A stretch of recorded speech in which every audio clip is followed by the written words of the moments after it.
السلام علیکم ورحمۃ اللہ وبرکاتہ۔ میرا نام نسرین ہے۔ آپ تمام لوگوں کو میں ہمارے چینل اسلامک اردو بے نسرین میں استقبال کرتی ہوں۔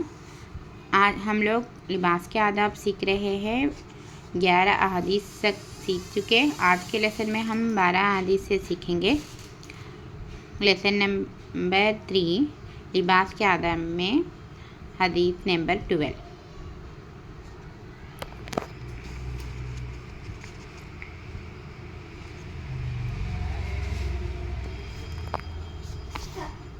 لباس میں عورتیں اور مرد ایک دوسروں کا سا رنگ ڈھنگ نہ اختیار کریں۔ نبی کریم صلی اللہ علیہ وسلم کا ارشاد ہے، خدا نے ان مردوں پر لعنت فرمائی ہے جو عورتوں کا سا رنگ ڈھنگ اختیار کرے، اور ان عورتوں پر بھی لعنت فرمائی ہے جو مردوں کا سا رنگ ڈھنگ اختیار کرے۔ بخاری کی روایت ہے۔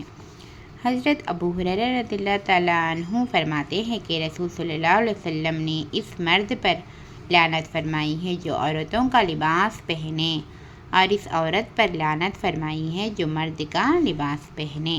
ابو داؤد کی روایت ہے۔ ایک بار حضرت عائشہ رضی اللہ تعالیٰ عنہا سے کسی نے ذکر کیا کہ ایک عورت ہے جو مردوں کیسے جوتے پہنتی ہیں، تو آپ علیہ السلام نے فرمایا، رسول صلی اللہ علیہ وسلم نے ایسے عورتوں پر لعنت فرمائی جو مرد بننے کی کوشش کرتی ہے۔ میں مردوں کا لباس پہننے والے عورتوں پر اللہ کے رسول صلی اللہ علیہ وسلم نے لعنت فرمائی، اور مردوں کی طرح بننے کی کوشش کرنے والے عورتوں پر بھی لعنت فرمائی، اور مردوں کے جوتے نہیں پہننا، مردوں کے کپڑے ان کی لباس نہیں پہننا، جس کی وجہ سے اللہ کے رسول صلی اللہ علیہ وسلم نے لعنت فرمائی۔ اللہ تعالیٰ ہم تمام لوگوں کو سنت کے مطابق لباس کو پہننے کی توفیق اللہ تعالیٰ ہم تمام لوگوں کو عطا کرے۔ آمین یا رب العالمین۔